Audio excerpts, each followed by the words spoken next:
my name is Elabek, and you and I from another planet. Please like, share, and subscribe, and ring that little bell, so you're notified when new videos drop. And you know what? You want to be notified, because some of these videos are so good I can publish them. They're that good. And listen, I know it's somewhat egotistical of me to say so, but they're that good. So like, share, subscribe, and keep up to date. You know who's finding it hard to keep up to date?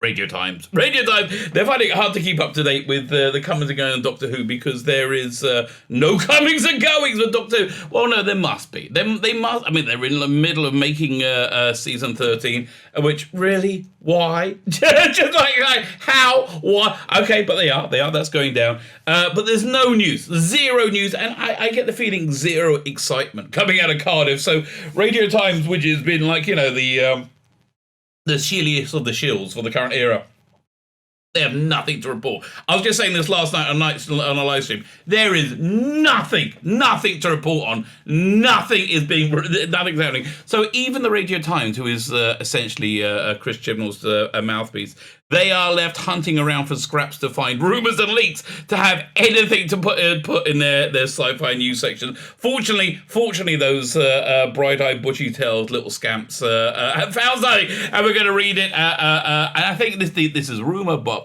I think this is probably reasonably strong rumour. And also the things they're talking about are not really that surprising. It's like, oh yeah, who didn't see that coming? Fine. Before we get into it, can I ask you to hit the like button? That'd be fantastic. I do like to be liked. That is 100% accurate. Hit the like button. Thank you very much. Hit the share button. Hit the subscribe button. I'm coming up to 2,950 subscribers. Don't tell YouTube, okay? Don't tell YouTube, because as soon as they notice, that algorithm will be like, you got too many subscribers there, Rabbi. Let me whip a few off you. So, I'm kind of glad it's going up, but I hope they don't notice, right? But hit the subscribe button. Thank you very much. I am very, very, very grateful. And comment. Comment is always good. If you want to be super nice, go check out my Indiegogo. We are a hair's breadth away from the last week push. I kind of taken a bit of a breather on promoting it, even though it doesn't seem that way if you watch my videos. But I was very, very heavily promoting it. I'm taking a bit of a breather until we get to that last week campaign, and we can look there, and then we can launch the sign up for the next campaign. I got a very nice friend asked me to if I want him to make a video for it. I do. So that's something to look forward to. Fine. So if you don't know, this is I write and draw comics. I like comics. I write and draw them. So these are two graphic novels. One is 105 pages long. One is 220 pages long. If you get both, you get a bunch of extras. You can get the extras on their own. But I like it if you buy the comics. So, if you can do that, it'd be great. The extras, of course, include the male gaze cards, 4 cards that are my 12-year-old titillation. So they still work pretty good today. And the James Bond one, Party Like It's 1999. No, that's the Space 99 one. Keep the British End Up is a James Bond one. Don't even think it's Citizen. Oh, I rarely stop thinking it.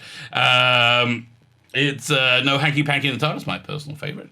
We have I'm Sensing Strong Emotions, Captain, and the final one. Well, listen, we do more, we do better. I'll make more. I'm happy to make more of this stuff, but I think we're going to do more in the next campaign. This has been a really fun little thing, so I think we're going to do more. So you get that when we hit $8,000. I think we're going to hit $8,000. Everybody gets this A2 poster that's like 18 by 24. It's a nice size poster, and then look, hit $12,000. You get this one for free as well, but you can get it as an add-on, like $3 more, and then there's Great Balls of Fire. There's going to be one more, which is the artwork we're waiting for to do the end of the campaign with, to launch the final push. So there you go. Go check it out. Tell your friends, neighbours, and whoever else might want to. Awesome comic books with a little bit smutty art cards with them. Yeah, who wouldn't want that? Who probably wouldn't want that? Jodie Whittaker probably wouldn't want that. Hugh Fullerton, who must have written. I will get to it in a second. Hugh Fullerton is the shilliest of the shills for Doctor Who. Hugh Fullerton, so shilly, he's paid in shillings. I say that joke every time. Third Doctor tell me that I came up with that joke, and he's right. Fine, so they are desperate for things to report on, so they are now doing rumours as well, right? Like, are the crazies on Twitter gonna go no, liar, liar, liar? No, these are rumours, but yeah, they're probably true. So Doctor Who leak at series Doctor Who leak hints at series 13 storyline and John Barrowman return. Well, John Barrowman return doesn't surprise me, right? I mean, it's like it worked out very well for them. I think the combination of John Barrowman, Daleks, and Les Jodie made the New Year's special as successful as it was, which is the least successful one ever. But you know, that's 2021, yo. The least successful holiday special ever. It was one of the most successful things that BBC did. That is how this year. That's how the goalposts have moved. Captain Jack Harkness, could Captain Jack Harkness be back in episode 2? Well, listen, you're saying the episode number, so I guess you know. A new graphic novel synopsis hints at a surprise crossover. No one's surprised. No one's surprised. Well, let's see what it's going to say. I haven't read this article yet. I haven't. You see, sometimes I get ahead of myself. I make the thumbnails before I make the before I record the video. This one I couldn't because I have no idea what they're going to say. Yeah, Hugh Fullerton. There you go. The shill of the shills. There we go. Well, Doctor Who Series 13 is already filming is already underway. We still don't know about the continuing adventure of Jodie Whittaker's 13th Doctor. Well, we still don't know a lot about the continuing adventure of Jodie Whittaker's 13th Doctor. You don't really know about it after you saw it as well. Being like, really? The characterization is so two-dimensional. I mean, she really doesn't have a character. Normally you have characters around them that have more, like, because the humans have more of an arc. No, Yaz is just, okay, so, if you're a devotee of science, you probably think that evolution is the, Darwinian evolution is the universally accepted theory of how life on Earth came to being. So it turns out, this is going to tie into this. Turns out, not so much, because the fossil record doesn't support it. So this was from about 10, 15 years ago. 1 second. It turns out that they have something called truncated evolution. Again, if there's another thing, just let me know in the comments. But this was from about 10, 15 years ago from Popular Science, right? Truncated evolution, which is essentially the X-Men, which is like you get lots and lots and lots of like mutations in a very short period of time, rather than being spread out naturally over a long period of time. So what I've just described is also the character art for Yaz. Like nothing. You're the bestest ever. Nothing. Oh, you're also mental, right? That is the mental because you were bullied in Yorkshire because you're Muslim. Yeah, that often happens, I'm sure. Maybe in 1967, not so much in 2020. Okay, what Doctor is in 13 another? We don't know much about the 13th Doctor. Yeah, because he's not a character, right? Sure, we know John Bishop is joining the gang as Dan, and we've heard a few rumours about returning monsters. And the rumour about John Bishop is he's going to trigger the Jodie's regeneration by shooting her in the face. I'm like, again, normally I'll go, no, that's crazy. But after watching season 12, I'm like, nothing matters. Nothing at all matters. Joining gang as Dan, and we heard a few rumours about returning monsters. We've seen pictures of them. But I think that's more of a rumour. If I see you filming Weeping Angels and Sontaras, I tend to think they're going to be in the show, right? It's like, that seems a lot of work to go to cut them out. I always thought they should have had, I mean, this is stupid, really. I'm trying to improve an episode which is irredeemably bad, Praxis. Oh, God, it was so bad. But I always thought they should have had some Sea Devils in there as well. And that would have made the episode less like... Is that the one where they had the gay astronaut and his partner, who was a guy from Luther, and also... Wasn't he also in the Big Finish unit stories? and is just listen. I'm going to say he's not gay at all. I got no gaydar off him. And maybe he is gay. Warren Brown, right? Maybe he's gay. He seemed very not gay to me, right? He seemed very, very, very straight. Yeah, but as some mercy there was in there, maybe would have been less excruciating. Okay, she'll be as returning monsters, and Jodie Williams is a potential exit. Oh, please. Bakrov Yameinu is the Jewish religious expression. Speedily in our days. Bakrov, close to Yameinu, our days. Speedily in our days, should she leave. But overall, new episodes have been kept pretty much under wraps, leading eagle-eyed fans to look all the harder for hints and details online. Okay. There might have, and now they might have found something deep in the recesses of the internet. A few Doctor Who fans have unearthed a synopsis for a planned graphic novel tie-in, written by regular Doctor Who scribe Jodie Hauser and illustrated by Roberta Ingrandeta. So look, Roberta Ingrandeta. I'm probably pronouncing her name wrong. She's a fine artist. She's a capable artist. I just feel she's wrong for this book. Jodie Hauser's not a great writer. I've read a lot of her stuff now. I basically started reading her stuff when I was reviewing her Doctor Who comics, and they're just not very good. That's the bottom line. Like in terms of like developing a story, they're just not. It's not awful, right? There's another writer called Vita Ayala, which is they just lack the very, very basic beginnings of how to write comics. It's just awful. But Jodie Hauser, in my opinion, just not very good. Just not very good. I think why? Because they have her on these masculine brands, and she wants to do something feminine. I think she should do something feminine. I haven't seen the Missy series that she's done, so maybe that's better. But I just feel that she wants to do feminine hero, but then again, that's what Doctor Who season. Jodie Whittaker was supposed to be like a feminine hero. She's just not very heroic or interesting. A thrilling new Doctor Who graphic novel which stars fan favorite Captain Jack Harkness as he goes up against the insidious Torchwood Institute. But he is Torchwood. Okay, well, that's interesting. What is it? The synopsis read. In the midst of kicking alien butt and looking good doing it, Captain Jack Harkness is suddenly transported through a time window to the 19th century Cardiff again. Realizing there's more than one thing afoot, he sets out to uncover what the Victorian-era Torchwood team are up to behind closed doors. There was a Big Finish did one with a Victorian-era Torchwood with Captain Jack, right? Okay. Hoping to solve the mystery of why time windows are cropping up everywhere. But what he finds is a very unexpected and certainly will leave him needing a hand from some old friends. Bursting straight out of the long-running TV series, this bold new tale ties directly to the hotly anticipated Series 13. It's not hotly anticipated.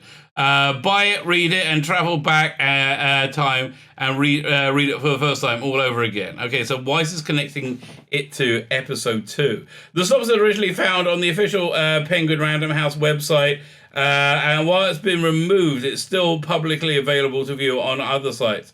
While when contracted by the BBC, the Radio Times, the BBC declined to comment on speculation. Well, it wasn't speculation. We're saying, was this accurate? Like, okay, that's not speculation. That's not speculation! What the hell? But of course, the synopsis does open up the intriguing possibilities, perhaps the most notably the return of John Barrowman's Captain Jack Harkness for season 13. In some ways, this wouldn't be too big a surprise. It's not, given that Barrowman reprised his role as in the fan favorite role in the season 12, or more extensively the 2021 New Year's special, Revolution of the Dalek. She's never going to live that down. But it's the first real hint that Captain Jack will be back again since the Doctor waved him off in January. Yeah, exactly. I guess so. Alternatively, it could be a tie into episode 2, which is working slightly differently. When Jack throws down the fringes of a story, he's not necessarily a huge part of the main series. When perhaps the Victorian setting of the graphic novel crops up in the series, or maybe the story is a prequel to episode 2. Why are they stuck on episode 2? Like, what's episode 2? Is that the one with Dan arrived? I don't know. Shortly before another surprise return for the galaxy's most charming time agent. Then again, it could be the time window sending Jack back in time are the real issue to watch here, rather than Jack himself. Who knows? Who cares? That incident causing the time windows is a crucial storyline in season 13. There are no crucial storylines because the stories, again, are very inconsistent. They don't make that much sense. With gaps in space and time opening up all over the place and kicking off adventures in other stories and spin-off media, i.e. Jack Dredd could just be one of many similar stories, spin-off stories, because that worked out so well for Time Lord Victorious. Time Lord Victorious just put out this final thing, which actually wasn't bad. It was a David Tennant and Paul McGann story that they're separated, and they're like the episodes are half hour each. So you got the Paul McGann story, which is somewhat of a prequel to Time Lord Victorious, and you have the David Tennant, which is somewhat a sequel to it. It's like a coda. But you don't really need to know much about it. But the point is, it was just done really badly. So I could believe this because it's talking about doing something badly. So that seems to be the BBC's wheelhouse, right? It seems to be doing things badly. That's the Victorian setting of the graphic novel, blah, blah, blah. Prequel to episode 2, shortly before another surprise reveal. Okay, well, but again, what's this episode 2? Then again, time could be sending Jack in time could be the real issue to watch here. Crucial storyline. We read that already. With gaps in space and time opening all over the place and kicking off adventures and stories in other spin-off media. Okay, we just read all this. Okay, still, with all that in mind, Jack may not be in the main series at all. Still, whether or not, whether it's plot related or character-based spin-off, the next series, one thing is for sure. Series 13, second installment looks to be like an episode of worth watching. Based on what? Based on what? If only we had our time windows to jump ahead and watch it. Oh God, I've had time window. I would jump back and warn everybody. No, but why is it episode 2? Right? I don't understand. Here, let me do one sec. We do edit, find. I'm going to put episode 2. So how many times? So he talks about 4 times. That's the episode. Again, why episode 2? Okay, it doesn't tell you anything. Doesn't tell you anything at all. I don't know. But they think it ties into episode. Again, this is the type of writing you get for Doctor Who, right? They say that, this is going to tie into episode 2. Why? No reason. No reason. But doesn't make sense. Yeah, fair. So a little bit of additional information. I had to work out what the hell were they talking about with episode 2. It has to be episode 2. Why are they tying this with episode 2? So I found the answer on Cultbox, which seems that it's quite a good site. I should go. I should go there more often for information. So apparently episode 2 is set in the Crimea War because. This was posted over here. This over here was posted by the Morlaix Castle Golf Club, which apparently is where they shot the Crimea War bits of the episode. And the Crimea War took place in Victorian era, and this graphic novel takes place in the Victorian era, so that's how they're tying it together. It seems a bit tenuous to me, right? It does seem a bit like grasping at straws, but that's what it's like reporting on Doctor Who nowadays. Okay, so there you go. I was curious, and I wanted the answer, and we got the answer. Thank you very much. Fair. So there you go. Captain Jack may be back. Who cares? Yeah, who cares? I got to find out more about this graphic novel. It's I thought Torchwood was owned by Titan, and now it's a Random House, a Penguin Random House. I don't know. But I thought Doctor Who comics were basically over. Right, I don't think any more is being made because Jodie Whittaker was so stunningly brave and popular, right? So they decided to stop making Doctor Who comics because they didn't want to sell too many, right? They didn't want to cut down that many trees. No, the reason they're not making Doctor Who comics because people don't buy Doctor Who comics because I think so. Same doing this person over here. So there you go. Bit of rumor patrol, even from the Radio Times. Yeah, and with a dearth of information, you will find anything. I guess in the Valley of the Blind, the one-eyed man is king. My name is Sheila Beck, and you're Rabbi from another planet. Please like, share, and subscribe, and ring that little bell. Ring the little bell so you're notified when new videos drop.